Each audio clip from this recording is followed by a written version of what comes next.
and developing income projects so they can earn their own income, so they're not dependent on me sending them money. So we are making great strides. We have probably 2/3 of our land is cultivated. We grow maize, beans, potatoes, peas, any vegetable you can think of. So a lot of our children's diets, they're coming from our land, which is really great. And we also started a cow project. We have 5 milking cows right now. So we have enough milk for our own community, but we're now selling that milk to the surrounding area, and that's become our first income project. And our goal this year is to double our herd size, and they estimate that we're gonna be able to bring in about $2,000 a month, which is gonna be huge considering our monthly budget is $7,000. So it's hopefully gonna go very well. And I do wanna share, in 2015, we started our clean water project. When we purchased this land, we didn't have a well, so we had to fetch water from the local dam, so they were drinking very dirty water, and we knew that we needed to do that, but it was a huge project. It cost over $35,000 to do, but I do have a little video to show you the progress, which I think is just amazing to me, that they have clean water now, so.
So it really has, I get emotional every time I see them getting clean water. They laugh at me because I'm the American that cries all the time, but it means so much, and it's a huge accomplishment for us. And not only is it helping our own children, but we actually have opened it up to the community, so people come and bring their jerry cans, and they pay us like 5 cents per jerry can. But so it just is an example of how what we're doing is extending beyond just the children in our home. This is a little bit more information about our dairy cow project. One cow costs $700.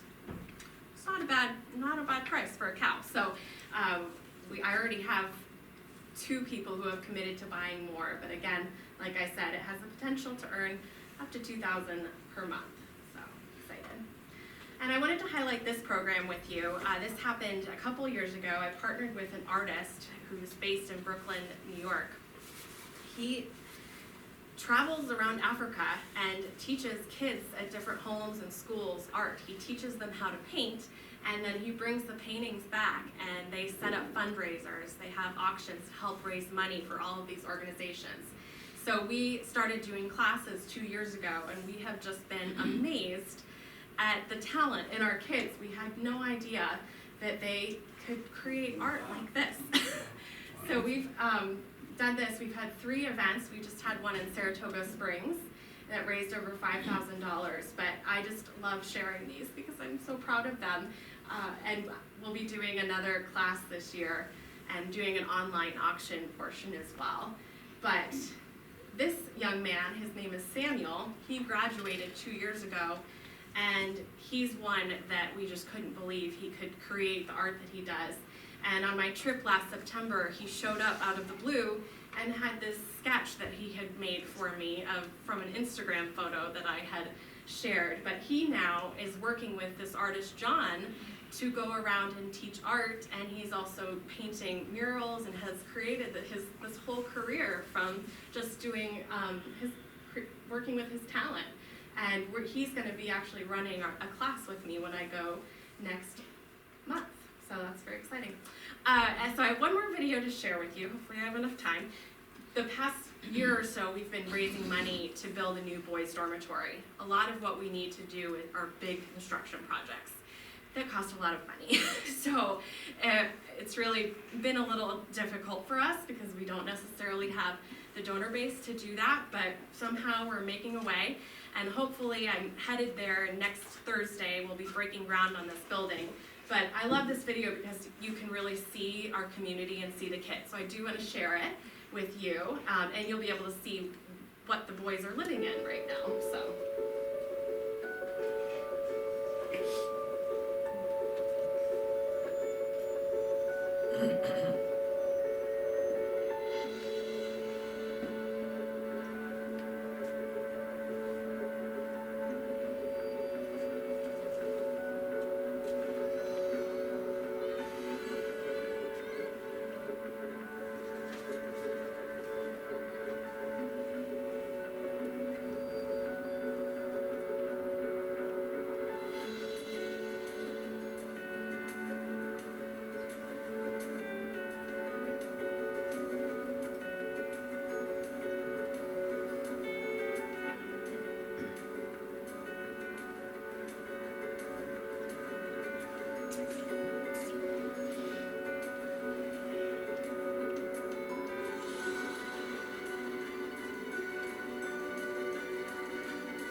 So thankfully, we will be making progress on this project. As I said, construction is very expensive. I need about $300,000 to finish all of the buildings that we have to do.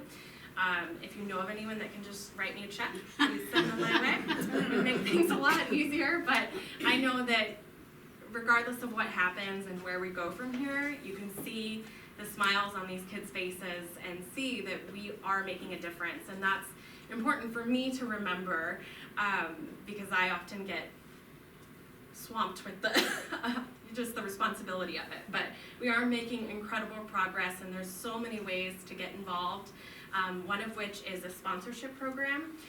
We have sponsorships available for $39 per month, so you can actually choose a child and write to them throughout the year. And I also am leading 2 trips to Kenya this summer, so if you're interested in going and seeing all of this in person, I have more information over here. They're going to be really great experiences. Like I said, once you go there, it just changes your whole life. So I have lots of more information over here. I have some crafts for sale. This is the last of my inventory. I'm willing to negotiate on prices. If you want to haggle with me, go for it. But yeah, so that's a presentation about HEAL. So thank you very much.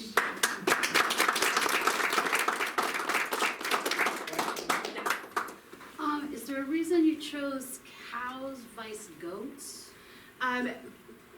We chose cows because the milk is a very big commodity there. They drink it in their tea, so they always need it. Goats, we have had goats before, right? But we just looked at all of the numbers and thought that we can make more money with cows. Okay. Yeah, goat milk isn't as popular there yet, so. Yes. How do you interact with the government over We're actually registered as an NGO over there. We're registered as a nonprofit in the U.S. and an NGO and non-governmental organization over there. So we don't have to interact too much except with the education department and the children's office. So each district in Kenya has their own local offices, and they'll come and do health inspections, and we work with the children's office they refer children to us if they hear of different cases, and then the education office, they come and they make sure we're complying by all the rules, and they put pressure on us and all of that good stuff, so, yeah. Seeing the signs in English, I question what's the language? English is one of the main languages, and then they also speak Kiswahili. But by the time they're in high school, everything's taught in English, because at the end of their high school career, they have to sit for a national exam, and that is all in English. So it's really a very rigorous education. I try and help them with their schoolwork, and I stop at 8th grade. And even that, I'm like, I can't help the high schoolers, because it's way more advanced than what our kids are doing here, from my standpoint. Maybe I missed a lot of school, I don't know. But, yeah. Where do you find your teachers to assist you?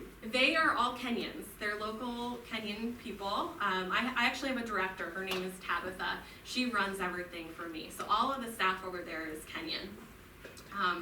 So she'll go to the different teachers' colleges and source teachers that way. So Great. yeah. So, I'm sure many will join me in saying we're in awe of everything that you have accomplished since you were 20 years old. You're making us, at least me think of, oh my gosh, between 20 and 33, what was I doing? But anyway, so what is your annual budget? Tell us a little bit about your fundraising, your budget, those types of things to give us a our sense. basic budget is $130,000. That just covers operations. I have a slide. Right here. So yeah, that's our annual operating budget. Our goal is always to have 80% go to the project, but I do get paid. I have other sources of income, but I do get paid some. So we do have to have some for operations. Just that's the way it is. A majority of our money, about 70%, just comes from individual donors.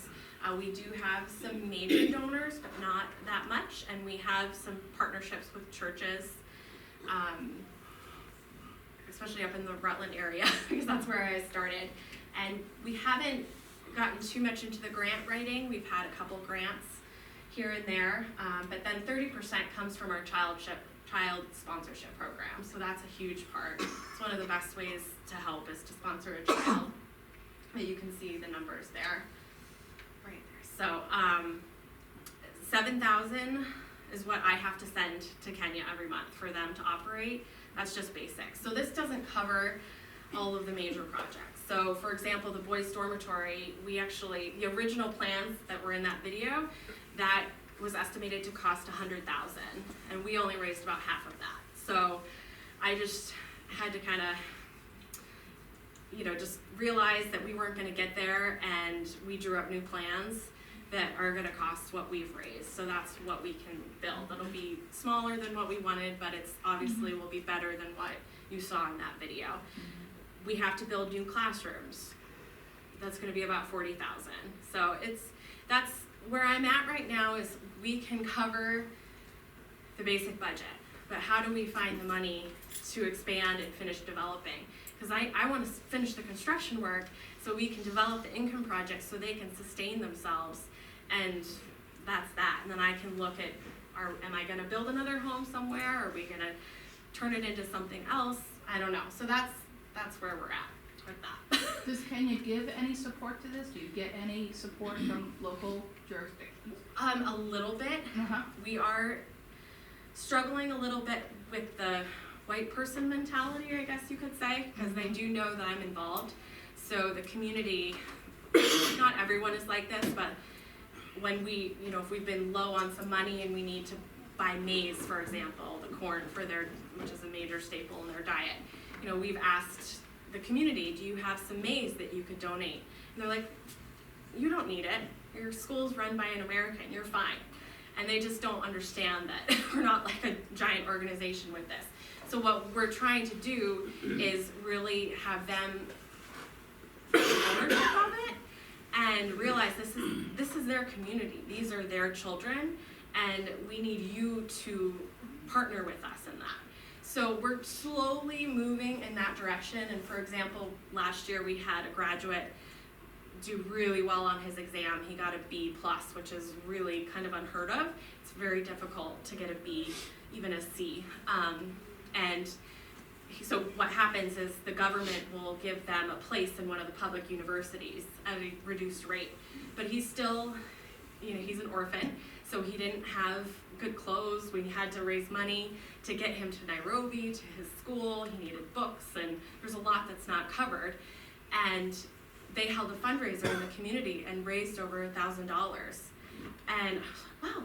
So it's actually kind of happening, that they were so proud of this boy who was from their area that they stood up for him and helped raise money. So I know it's possible, and we're going to move in that direction. We haven't received a lot of support from government grants, but we are applying for a grant from one of the main Safaricom, it's a telephone company. So we're trying to move in that direction, but I think that's why the cow project is great, because it's really a chance for them to have this business that they know that they could have money coming in and not wait for me to send it and that type of thing. So yeah, we're getting there. Yes. Are you fluent in Swahili? Not as much as I should be, but they actually have their own mother tongue languages, or their tribal languages. So a lot of our kids speak Kikuyu, so I feel like I know that more than Swahili. But I picked up quite a bit. I try not to let them know that I know as much as I do. I like to listen to what they're talking about, but I do know some, yeah. Yes. I'll just second what's been said. What you're doing is fantastic. Thank you. And I'm curious if the kids in this community, as they go on to high school, college, whatever, will they then come back to the community and sort of fill in for you? That's the hope. And as we have more graduates who know me really well, we're finding that they are coming back. Like Samuel, he'll be coming back to help with the art classes. Some of them just want to finish school and go to the city and be young people, and that's fine. Like, they're just like young people here. But they are so just grateful for everything that they've received at Rapha. It really has changed their lives. And I recently started a Facebook group for our alumni, and they're just posting the most amazing messages of thanks just for everything, because they recognize where they would be if they hadn't joined us. We really are a family and a community, and I would love someday to see some of them come back and be teachers and that type of thing. And I think it will happen as we grow, but yeah. Yes, Have you applied to the Rotary Foundation? I have not. So You should join with a Rotary Club I know. here, there, or someplace and make an application seriously, because they get huge grants. Yeah, we've been Things talking of this about nature. that. And as I said, I've spoken to some Rotary groups.